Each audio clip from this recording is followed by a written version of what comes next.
कथा में बताते हैं कि किस प्रकार समुद्र मंथन देव और सुर असुर में जब मिल करके देवदानों में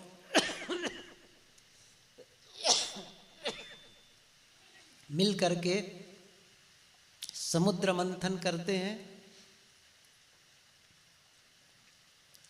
और अमृत जब निकला 14 रत्नों में से अमृत,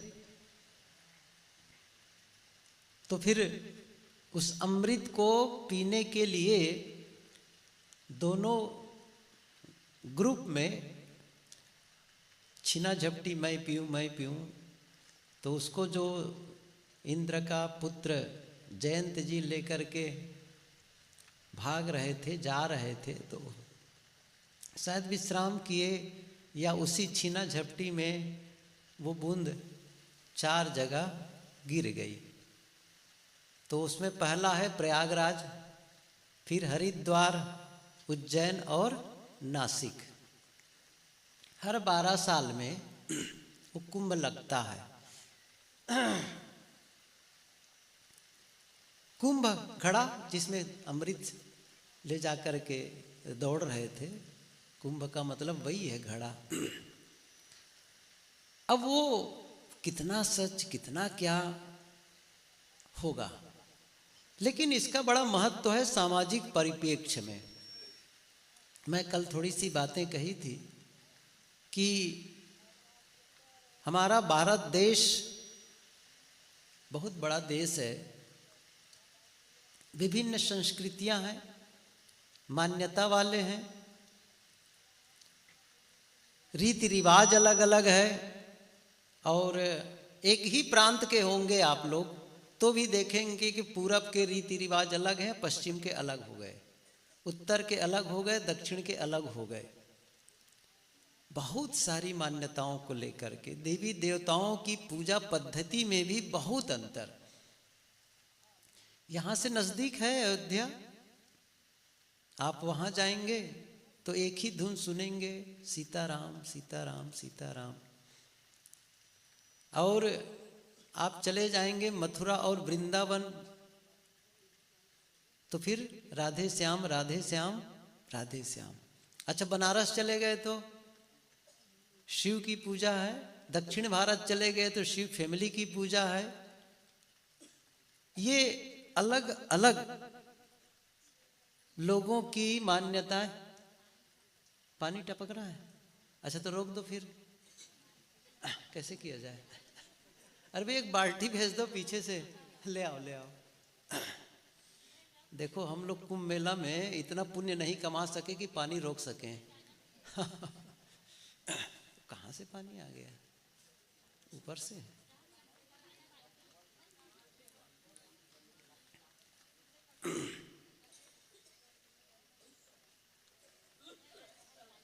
किचन से एक बाल्टी ला दो भाई। पीछे इधर देखो भैया, इधर बड़ी है क्या? इधर इधर बाल्टी रखी कि कोई?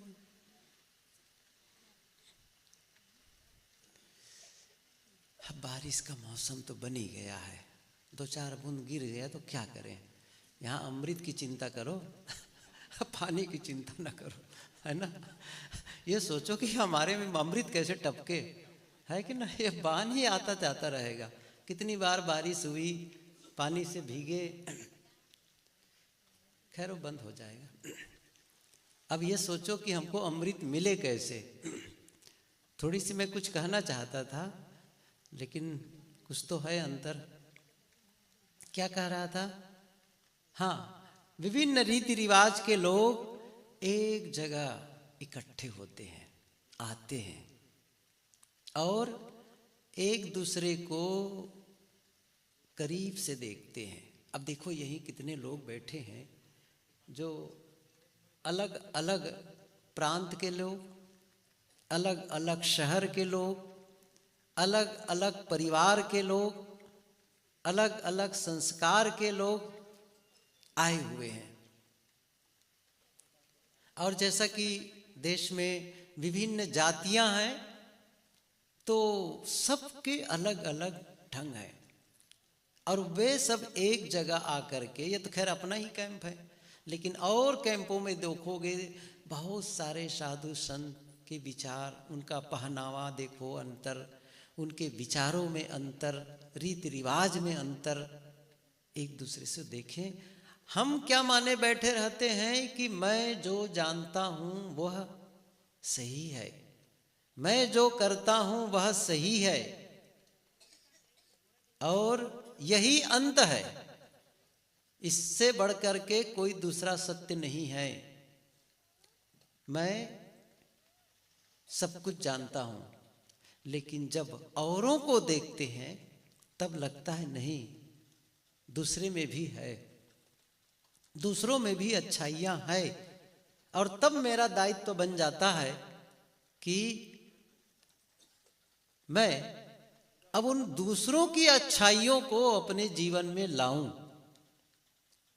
एक दूसरे को देख करके, हो सकता है वो देखे और उनको लगे कि नहीं मेरे में भी कमी है। देखिए जीवन के जो बहुत सारे विभाग हैं, तो हम सब जगह सब समय सही नहीं हो पाते हैं। तो फिर लेकिन कुछ लोग हैं जो किसी हिस्से में सही है, कुछ लोग किसी हिस्से में सही है, कुछ लोग जीवन के किसी बातों को लेकर के सही है, कुछ उनका ढंग ऐसा है जो हमें अपना लेना चाहिए। और ये कब होगा? जब हम एक दूसरे के करीब आएंगे, देखेंगे, सुनेंगे, वार्ता करेंगे। एक लंबे समय के बाद मिलते थे, और तब आज तो देखो मोबाइल फ़ोन का ज़माना है, टेलीविज़न का ज़माना है, और ये जो media, print media, electronic media, बहुत सारे जो प्रचार प्रसार के साधन हैं। लेकिन आज से हजारों साल पहले जब ये सब साधन नहीं थे तो एक दूसरे से कैसे जान पाते, एक दूसरे के बारे में क्या मिलना जुलना होता? तब साधन भी नहीं।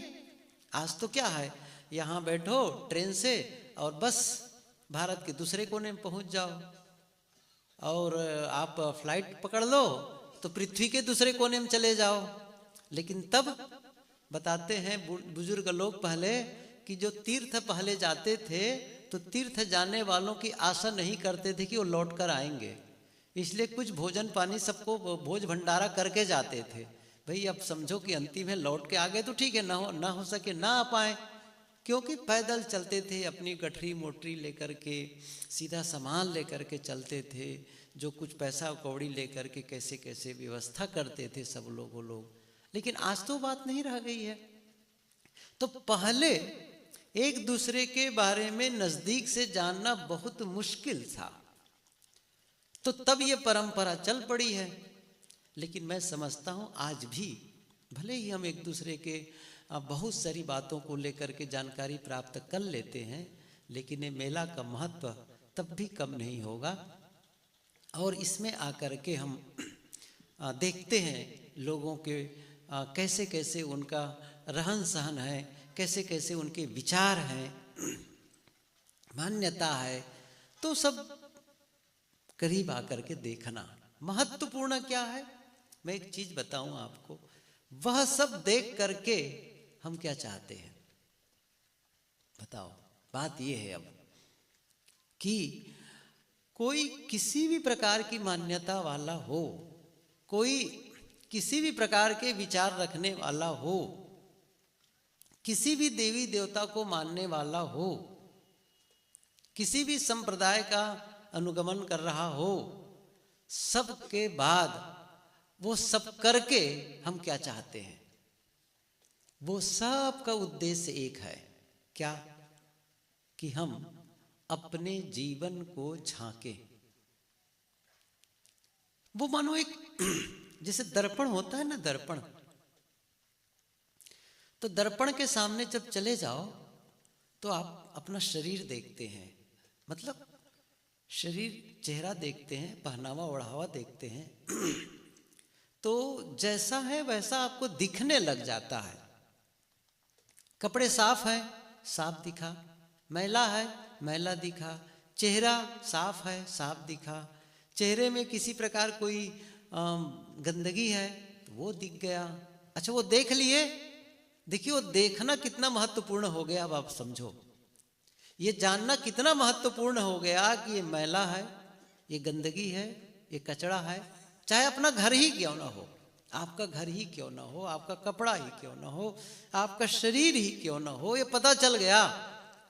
पता चलने का मतलब क्या हो गया? वो साफ हो, सीधी सी बात है।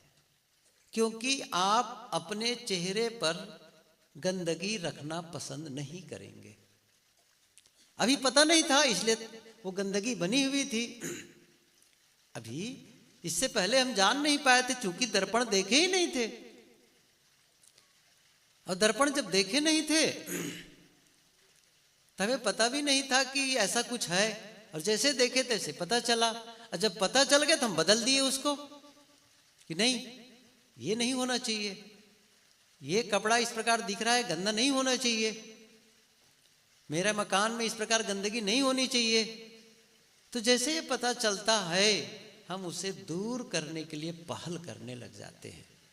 ऐसे ही जीवन के बारे में जब हम किसी को देखते हैं कि वो किसी काम में बेहतर कर रहा है, अच्छा कर रहा है, तो उसको देख करके अपने में लगता है कि देखो वो कितना बढ़िया अपने जीवन को जी रहा है, कैसा वो बोल रहा है, कैसे वो कितना वो धैर्यवान है, कितना वो सहनशील है, कितना वो विनम्र है और कितना कम बोलता है।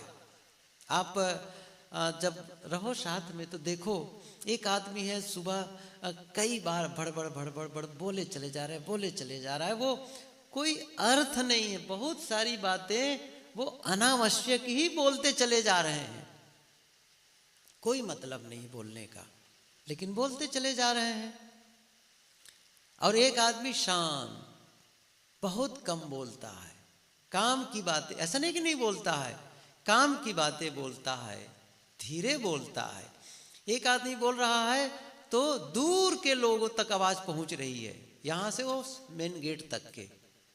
अब कितनी दूर की आवाज है? जैसे यहाँ है और ये कैमरा लगा है, इतनी दूर खड़े हैं। अच्छा, कितनी आवाज होनी चाहिए? उतना जितने को सामने वाले को सुनाना चाहते हो, इतनी तेज बोलो ना। अब इतनी तेज बोलने की क्या जरूरत है कि वहां दूर के लोग सुन पाए उस चीज को? और ऐसा भी नहीं है कि वो कम सुन रहा हो, ऐसा नहीं है कि वो कान से कम सुनता हो, सामने वाला सुन रहा है, इसके बावजूद अब आदत है, ध्यान नहीं दिए हैं।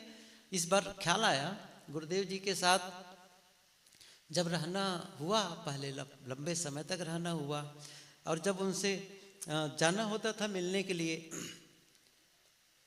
कभी किसी बात को लेकर के, और हो सकता है कई ऐसे लोग और लोग भी बैठे हुए हैं, और मैं जब गुरुदेव जी के पास जाता था या खड़ा हुआ या बैठा तो दोनों की बात हो जाती थी। गुरुदेव जी बोल लेते थे, मैं बोल लेता था, और थोड़ी दूर बैठा हुआ उनको कुछ पता नहीं चलता था कि क्या बातचीत हुई। बाजू थोड़ी देर बैठने वाले को पता नहीं चलता था कि क्या बातचीत हुई, आपस में बातचीत हो जाती। इतना धीरे से बोल लेते थे कि हम एक दूसरे की बात को सुन लेते थे। साहब भी इसी ढंग से कभी धीरे बोल लेते थे, कभी कभी तेज बोलते थे जरूरत पड़ने पर। तो मेरा कहने का मतलब है कि ये जो गुण हम दूसरों में देखते हैं कि देखो कितना धीरे बोल करके अपनी बातें कह लेता है।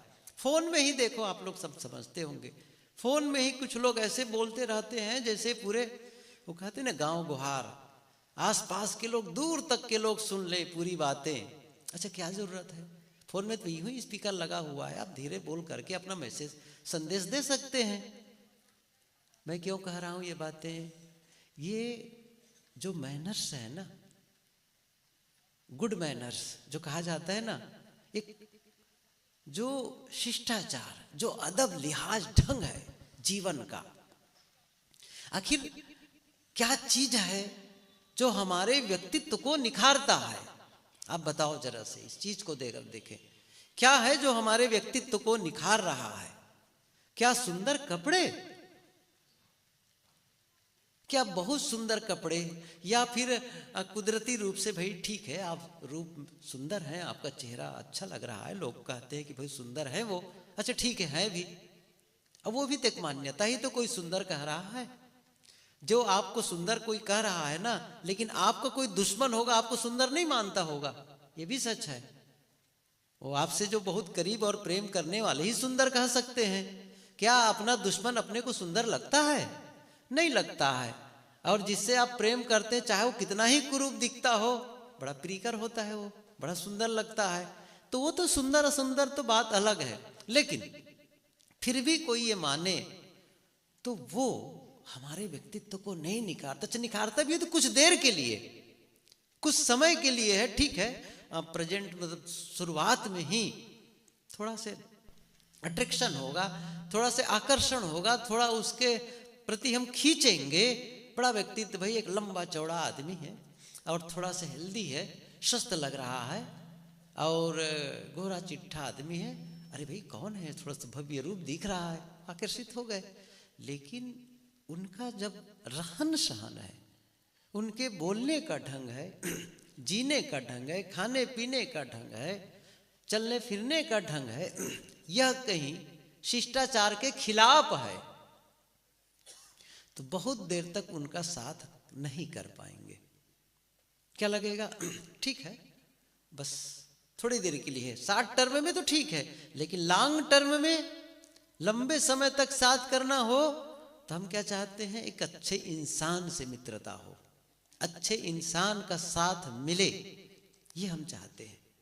तो मैं ये कह रहा था, दूसरों में जब ये खूबियां हम देख लेते हैं तो उसे क्या करना चाहिए? हमें अपना लेना चाहिए।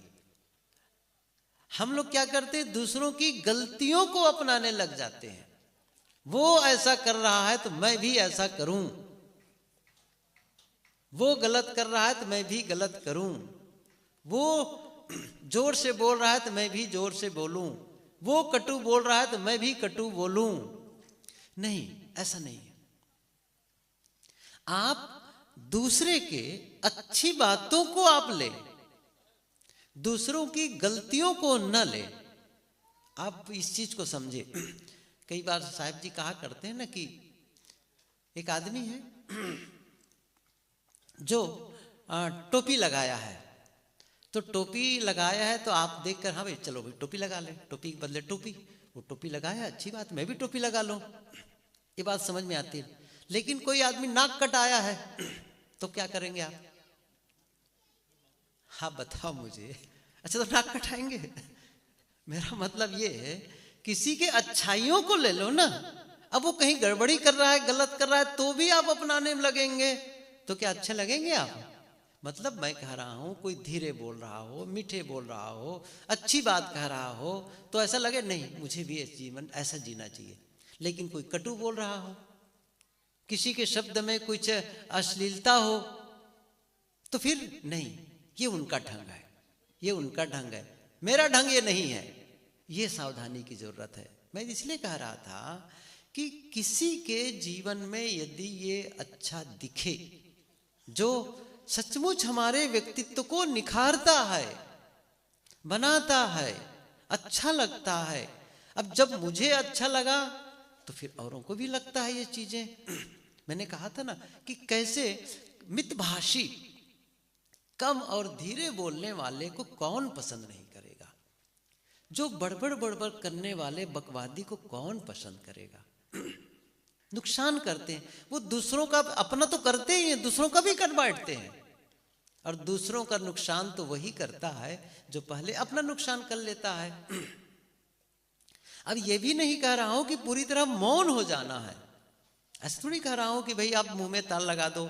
साहब ने भले कहा है कि जिभ्या केरे बंदे बहु बोलन निर्वार, साहब का ये ढंग है कहने का, बंद दे बहु बोलन निर्वार, बहुत बोलने का निर्वार करो, बिल्कुल न बोलो, मौनी हो जाओ, ये बात नहीं है।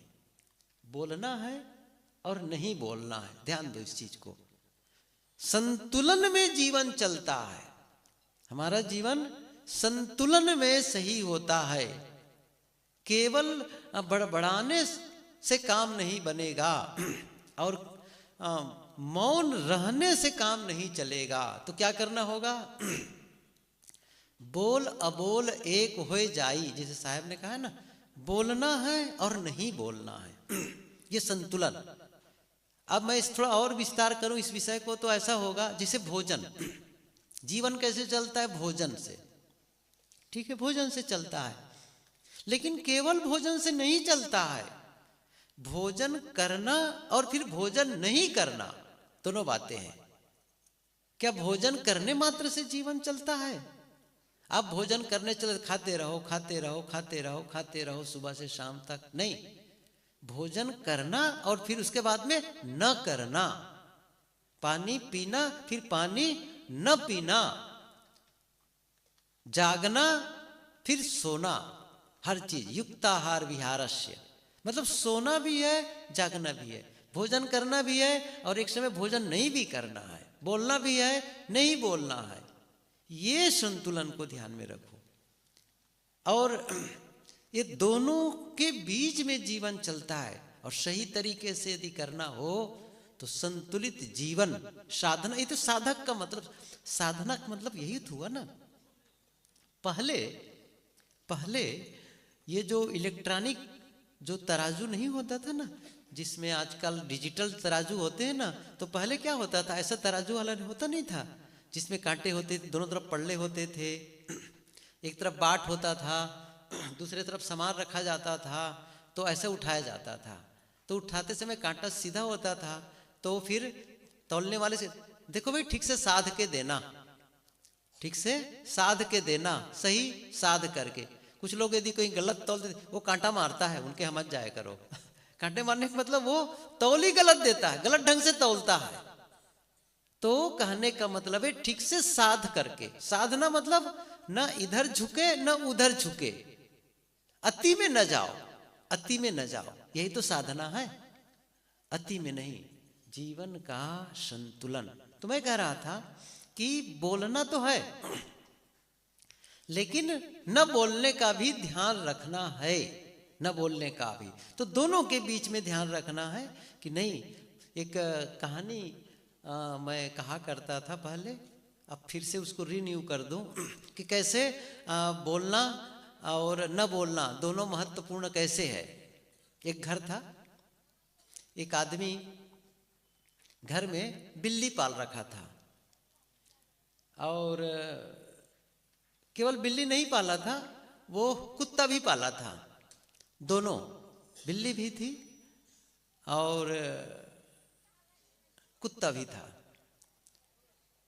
एक दिन घर का मालिक कहीं बाहर गया था और देर में लौटा, थका रहा, वो विश्राम करना चाहता था कि मैं थोड़ा सा नींद में चला जाऊं। तो घर में जो बिल्ली थी, वो बिल्ली बस इस कमरे से उस कमरे, बरामदे से घर कमरे में आकर के म्याऊं म्याऊं म्याऊं म्याऊं वो बोला करती थी।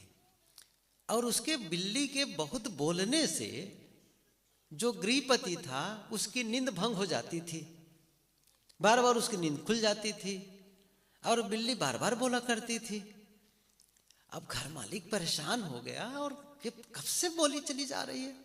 उठा और लिया डंडा, 2-3 डंडे लाठी से पीटा उसको ठीक से। और जब से तुम म्याऊं म्याऊं कर रही, चिल्लाए चली जा रही हो, चुप नहीं रह सकती हो। अब भले मनुष्य की भाषा ना बोले, लेकिन आदमी तो ऐसे ही बोलता है ना, बिल्ली से भी कुत्ते से भी। तो उसको लाठी से पीट करके भगा दिया, भगो यहां से, मुझे सोना है। अब कुत्ता वही दरवाजे पर बैठ करके देख रहा था, बिल्ली बोल रही थी, इसलिए बिल्ली को आज पिटाई, बिल्ली की पिटाई हुई है। कहा बोलने से तो पिटाई होती, बड़ा गड़बड़ है। अब कुत्ता ने क्या समझा, अब तो भाई बोलना ठीक नहीं है, क्योंकि इससे लाठी पड़ जाती है। वो दरवाजे पर था, रात हो गई। हुआ क्या, रात में चोर आया और सामान चोरी करके ले गया, और कुत्ते दरवाजा पर ही बैठा था, कुछ नहीं बोला। सुबह हुई, घर मालिक को पता चला कि चोरी हो गई है। अब कुत्ता यहीं दरवाजे पर बैठा है, थोड़ा भी नहीं बोला, रात में भूखना चाहिए ना, नहीं भूखा। अब उठा, देखा, अब कुत्ता बैठा है, तो डंडा लेकर के कुत्ते की पिटाई शुरू कर दी। तुमको इसीलिए रोटी खिलाता हूं, दूध पिलाता हूं कि रात में कोई आए तो भूखना चाहिए, और तुम मौन साधे हुए हो। अच्छा, बिल्ली की पिटाई क्यों हुई, ज्यादा बोलने के नाते, और कुत्ते की पिटाई क्यों हुई, ना बोलने के नाते। अच्छा, मैं क्या यही बताना चाहता हूं ना, मैं यह बताना चाहता हूं कि भाई बोलना तो है, संतुलन की बातें मैं कह रहा था। तो किसी में कोई गुण दिखे, कोई भी गुण जो हमारे जीवन के मूल्य को बढ़ा दे, जीवन को निखार दे, अच्छा बना दे, उन गुणों को ले लेना। रीति रिवाज की भी बातें हैं, करने ढलने का ही बंद है। कई बार लगता है कि ऐसा करना अच्छा है, वैसा करते रहते हैं, लगातार करते रहते हैं। कई चीजें हैं, चाहे वो बड़े छोटी छोटी बातें देखो, उठो सुबह तो अच्छा कहीं देखो कैसे उठ रहे हैं, वो उठने के बाद क्या कर रहे हैं। कई बार मैंने देखा जब भ्रमण में होते हैं प्रायः, तो लोग जैसे नींद खुली बस थोड़ी देर के बाद में पता नहीं नींद में ही रहते रहते उठते ही आपस में बाजू वाले के साथ बातचीत शुरू कर देते हैं। मैं कहता हूं काहे की बात शुरू कर देते हो? सुबह का वक्त क्या बोलना जरूरी है? पता है उनको पानी कहाँ मिलता है, शौचालय कहाँ है, बाथरूम कहाँ है, सब कुछ ठीक ठाक है, अपने ढंग से निपट ले। अब उस बिला वजह की बातें और कई ऐसी बातें जो वहां से घूम घाम करके देखे हैं, अब उसकी चर्चा शुरू कर दी सुबह उठते ही। क्या जरूरत है इसको चर्चा करने की? शांत नहीं रह सकते हैं सुबह। एक जगह में था, अभी पिछले जगह एक गांव में, रात में पता नहीं वो 12 बज गए थे कि 3 बजे की शायद बात होगी। अब पहले से सो गए थे 2 मित्र, कहो चाहे वो रिश्तेदार रहे हो। अब सुबह ही उठे, अब जैसे बिस्तर में लेटे हैं, सोढ़े ओढ़े इतना ओढ़े थे। फिर मैं कमरा में झांका, कैसे बात करते हैं, इतने 3 बजे हैं, 2 या 3 कितना बजे थे और बातें कर रहे हैं। मैंने कहा भैया इस समय बात करने की क्या जरूरत है, और इतनी जोर से बात तो मेरे कमरे तक आवाज आ रही थी, अभी तो शांत रहो। मैं इसलिए बताना चाहता था इन बातों को, ये जो शिष्टाचार है आप हमेशा ध्यान रखें, आपके जो भी कर्तव्य होते काम होते हैं उससे किसी दूसरे को किसी भांति नुकसान हो रहा हो, उन्हें किसी प्रकार परेशानी हो रही हो, वह न करें। दूसरे का ध्यान रखना, यही तो शिष्टाचार, यही है। ट्रेनों में देखूं, ट्रेन में तो और बड़ा विचित्र है। रात में आ जाते हैं 11 बजे, अब है प्रकाश पर्याप्त, तो छोटा प्रकाश जल रहा है, उसके बावजूद लाइट जला देंगे, 12 बजे आएंगे, उसके बाद कहेंगे महाराज जी भोजन करेंगे। 11 बजे 11:30 बजे बैठ करके भोजन करने लग जाते हैं। तब क्या करें? ना करो भैया, सब कह नहीं सकते हैं। अब उसमें बोलने की भी जरूरत नहीं। ठीक है, मैं कितनी बार मन को कहता हूं तू शांत रह, कुछ मत बोल। अंदर से भी मैं कहता हूं, किसी प्रकार प्रतिक्रिया किए तो फिर असफल हुए। मैं अभी कुछ दिन पहले एक बड़ा अच्छा सूत्र पढ़ा, अच्छे के लिए नहीं, अच्छे के लिए जो बुरा है ना, वो एक प्रशिक्षण स्थल है। अच्छे के लिए बुरा एक प्रशिक्षण स्थल है। मतलब कोई बुरा किया, गलत किया, या किसी का कार्य आपको अनसुहाता लगा, किसी ने कुछ किया और आपको वह पसंद नहीं आया, बस प्रशिक्षण शुरू हो गया वहीं पर। सावधानी की जरूरत है। ज्यादातर हम वहीं चूकते हैं, वहीं तुरंत रिएक्शन में आ जाते हैं, रिएक्ट करने लग जाते हैं। होना क्या चाहिए था, अभी अवसर है, उनकी गलतियों को लेकर के मैं प्रतिक्रिया विहीन रह सकूं। देखो, प्रतिक्रिया 1-2 ढंग से होता है। प्रतिक्रिया का मतलब यह हुआ, एक सही ढंग से आप प्रतिक्रिया व्यक्त करते हैं, बड़ी शालीनता विनम्रता से आप अपनी बातें कह सकते हैं कि भाई इस समय कभी कभी कहना भी पड़ता है, रात में सो रहे हैं और वो जोर से बिना ईयरफोन लगाए बातें कर रहे हैं, या फिर कुछ अपने मोबाइल में कुछ देख रहे हैं। तो मैंने कहा एक दिन कि भाई आप ये या तो ईयरफोन लगा लीजिए या आवाज़ कम कर लीजिए, सोने का टाइम है, वो 12 बज गए हैं। अभी ट्रेन की यात्रा उधर से आ रहे थे, सूरत से हमको आना था छत्तीसगढ़। तो 2 लड़के थे, 12 बजे खा रहा था एक लड़का, गजब हो गया, 12 बजे के बाद खा रहा था। और दूसरा लड़का ऐसे लेटा था, बातें करते रहे। मैंने कहा हो गया। तो मेरे साथी ने कहा भैया बातें मत करो। तो लड़का क्या कहता है, पढ़ने वाला लड़का क्या कहता है, मुंह किस लिए है, क्या बोला, ऐसे उत्तर दिया। मैं नीचे तो मुंह किस लिए है, बोलने के लिए तो है। मैंने कहा गजब हो गया। मतलब कभी भी अब इतना। अब वो एक लड़का तो नागपुर में शायद कहीं उतर गया, वो खाने के लिए आते। टीसी ने पूछा क्यों आए हो अभी रात में, कि भोजन करने आया। तो तुरंत चले जाओ, मैं लौट के आऊँ, यदि नहीं गए तो मैं फाइन कर दूंगा। फिर भी वो लड़का बैठकर देर तक बातें करते रहा। बस एक चम्मच खाता था, वो बातें करते रहता था, न नींद लगती थी कुछ। बाद में फिर नागपुर शायद उतरना था, उतरे, बैठ गए सब। सुबह टाइम में क्या कहते हैं आप, मैंने कोई पूछा था आप लोग किस पंथ के हैं, मैंने कहा कबीर पंथ के हैं, ऐसे कुछ कह दिया था। वो सुन लिया रहा होगा, अच्छा आप कबीर पंथी, हाँ कबीर पंथी, मैं भी कबीर पंथी हूँ, लड़का कहता है। जब पढ़ता था बड़ोदरा में, आ रहा था, हमारे यहाँ मुख संत आते। मैंने कहा कमाल के हो आप, वही बोला था मुंह किस लिए है कहा करके। लेकिन अब मैं जवाब नहीं दूँ, अब मुंह बताओ कैसा है आपका। क्या कहता है उनको। मेरा मतलब है कि ये जो हमारी में गलतियां हो जाती है, जब तक उसे हम करेक्ट नहीं करेंगे, सुधारेंगे नहीं। एक बात देखिए, फिर से कह रहा हूं, अपनी गलतियों को हम जब तक ठीक न कर लेंगे तब तक जीवन निखरेगा नहीं। दूसरी बात, दूसरा गलती करे, दोनों ढंग से सीखना है ना। मैंने क्या कहा था अभी, दूसरे के अच्छाइयों को आप ले लो, सीख लो, वैसा मुझे करना है। लेकिन दूसरे की गलतियां जब हो रही हैं तब उसी समय प्रशिक्षण, आपका प्रशिक्षण शुरू हो गया। सीखना क्या है, बस सावधान रहो, आप ऐसी प्रतिक्रिया व्यक्त न करो, अंदर से आप रिएक्शन लेस रहो, अंदर से बड़बड़ बड़बड़ न करो। बाहर से तो नहीं बोल पा रहे लेकिन अंदर बड़बड़ा रहा है, ऐसा होना चाहिए, वैसा कर रहा है, वैसा कर रहा है, तो भी परेशान।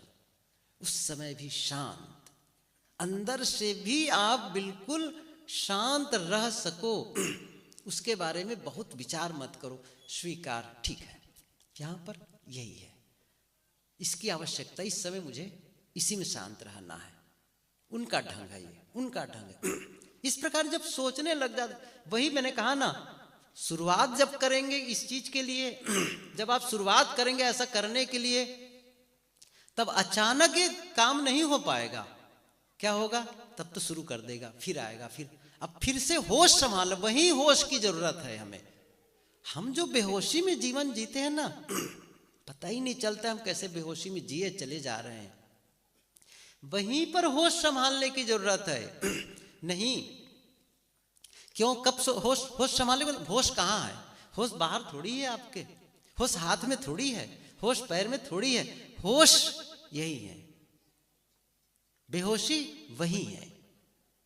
हम बिल्कुल जैसे कोई चेतना विहीन, एकदम जैसे कोई पता ही नहीं कैसे जी रहे हैं। अब जब होश जैसे संभाले तैसे, अच्छा हाँ ऐसा होना चाहिए। जैसे एक कैसे हम लोग बेहोशी में चलते, मैं बताता हूँ। रास्ते जा रहे हूँ, चले जा रहे हूँ, बस किसी बात को सोच रहे हैं, बस चल रहे हैं, रास्ता काट रहे हैं, चल रहे हैं। कब होश आया समझो, अचानक किसी की गाड़ी सामने आकर धड़ाम से खड़ी हो गई, बस थोड़ा से बचे, अचानक होश जगा, अरे होश, हाँ ठीक, ऐसा करके वो होश है। वो जो होश आया ना उस समय, उसके पहले बेहोशी में थे। ऐसे कई बार होता है, जो होश संभाल लिए उस समय, जब किसी की कोई गलती हो, कोई अटपटा कर रहा हो, अनसुहाता कर रहा हो, जो हमारे पसंद के न हो, उस समय हमारे लिए वह प्रशिक्षण का अवसर है। क्या प्रशिक्षण, कि मैं होश संभालूं और उनके लिए किसी प्रकार गलत विचार मन में न आने दूं।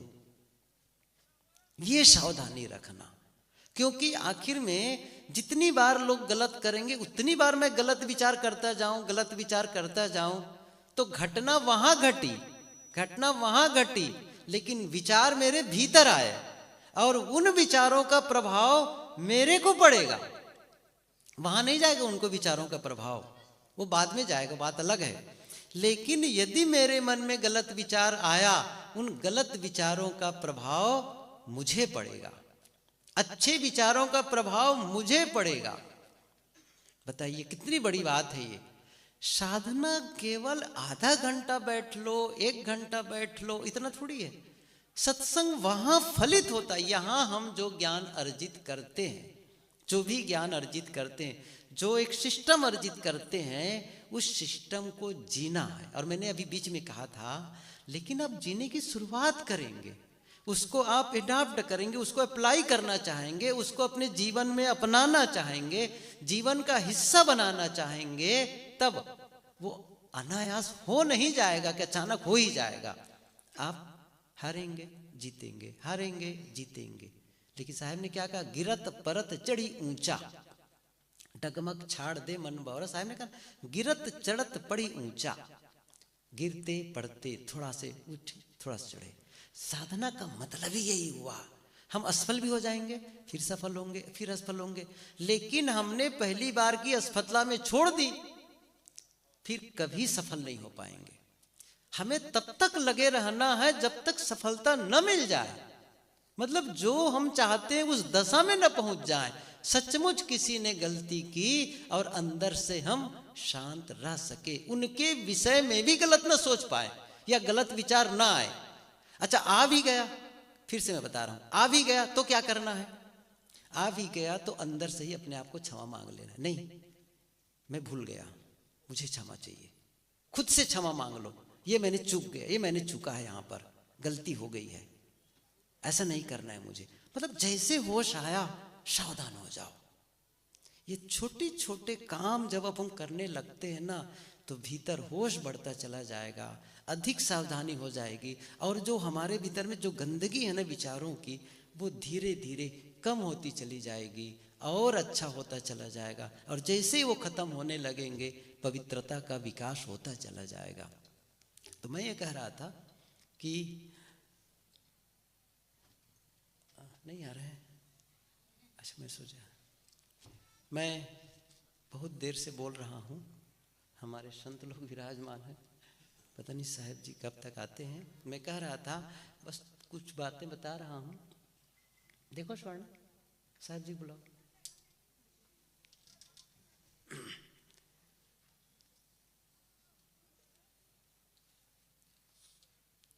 सत्संग जो हम लोग कर रहे हैं ना, ये कुंभ मेला के संदर्भ में मैं कह रहा था कि कुंभ मेला में जब कई रीति रिवाज के लोग इकट्ठे हो जाते हैं, विभिन्न परिवार और संस्कार के लोग इकट्ठे हो जाते हैं, तो एक दूसरे के वैचारिक क्रियाकलापों को देखते हैं, उनके भौतिक जो शारीरिक क्रियाकलापों को देखते हैं, मान्यताओं को जानते हैं, और ये बहुत सारी चीज़ों को एक दूसरे करीब आकर देखते सुनते हैं। तो उसी में कह रहा था, किसी में किसी प्रकार की अच्छाई है, किसी में किसी प्रकार की अच्छाई है। हमें क्या करना है? उन अच्छाइयों को जीवन में ले आना है, वो किसी रूप में हो, चाहे उनका बोलने का ढंग हो, चाहे उनका खाने पीने का ढंग हो, चाहे उनके चलने फिरने का ढंग हो, या सुबह उठने का, देखो सुबह जल्दी उठने का, रात में जल्दी सो जाने का, या मोबाइल कम देखने का, बस किसी भी प्रकार के लगा कि हाँ इसमें अच्छाई है, ये मुझे करना है। क्योंकि जीवन पता नहीं कब खत्म हो जाए, कब खत्म हो जाए, और जीवन में जो करने योग्य काम है वो रह ही जाए। वो काम होता चला जाता है जीवन में जिसकी उतनी ज्यादा जरूरत नहीं होती जितनी हम मान लेते हैं। हमें जरूरत किसकी है? गुरुदेव जी कहा करते थे, पेट भर भोजन मिल जाए, पहनने को कपड़े मिल जाए, और रहने को जगह मिल जाए।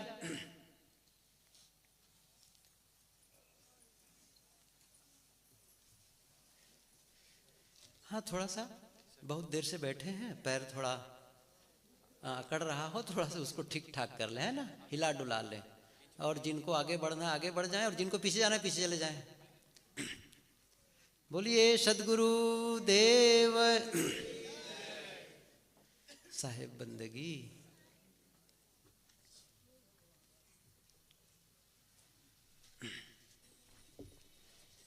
उस कक्षा में कुर्सियां और होती जी। भैया कल कुर्सी लाए थे, ओ भाई वो चश्मा लगाए, वहां कुर्सी लाए थे, कुर्सियां और है क्या? चाहे ला दो। नीचे रखना, नीचे नीचे नीचे।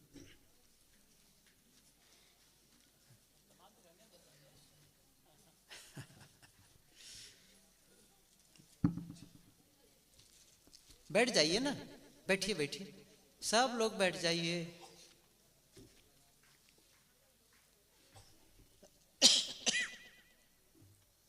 बोलिए सदगुरु कबीर साहेब की।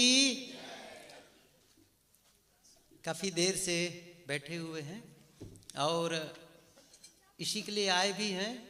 आज तो दस्तूर भी बनता है कि बाहर जाते नहीं बन रहा है, वैसे भी भीग जाएंगे, बैठ के सुनना है। अवसर का लाभ लेना चाहिए।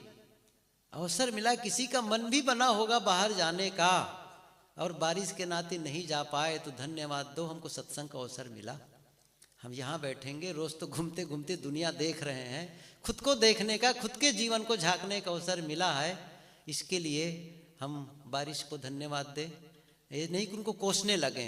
वही तो मैं बता ही रहा था अभी किसी की गलतियों पर कोसो मत, बारिश को कोसो मत, या इंद्र भगवान को कहो कि क्या अभी बारिश करानी थी। अच्छा, कई लोग सोचते होंगे हम लोग को घर वापस जाने के बाद में भले बारिश करा देते सही है ना। ये जो हमारे मन की जो ये सिस्टम है ना, इसको बदलने जैसा है। कभी यदि मन में आया हो कि हमको घर लौट जाने के बाद में बारिश हो जाती तो ठीक रहा, पहले ही क्यों बारिश हो गई, नहीं, ऐसा मत सोचो। ये सबको ठीक करना है, हम केवल बाहर को ही ठीक करने में लगे रहते हैं, भीतर को ठीक करना है। मैं तो ये बता रहा था अभी कि दूसरे जब करीब के लोगों को देख रहे हो, नज़दीक के, कोई अलग स्टेट से आया है, कोई अलग परिवार से आया, कोई अलग गांव से आया है, अलग क्षेत्र से आया है, देखो कुछ तो अच्छाइयाँ उनमें हैं, देख लो, ऑब्जर्व कर लो। या कभी जलपान में जाकर अलग से खड़े हो जाना, जलपान की जगह पर कुछ लोग होंगे बड़ी शालीनता से जा कर के जलपान, कुछ लोग हड़बड़ाते होंगे, सही है ना।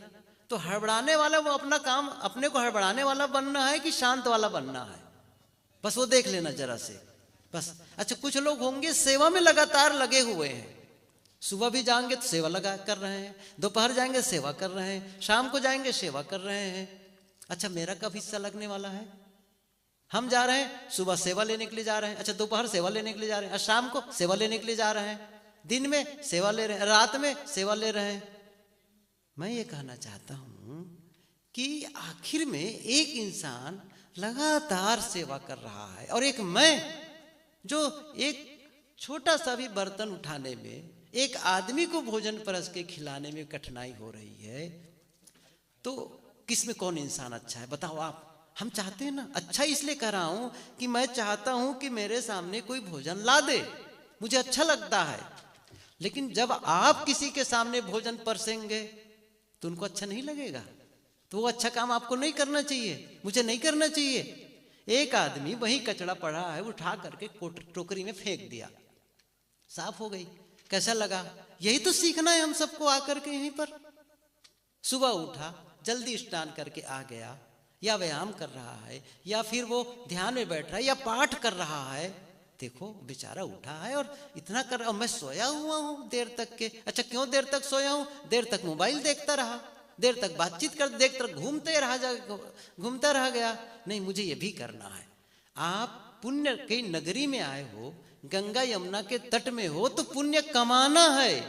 अब पुण्य केवल गंगा स्नान से पुण्य नहीं मिलने वाला है, इन सद्गुणों को धारण करेंगे, यही पुण्य बढ़ता चला जाएगा। ये हम सबको करना है। तो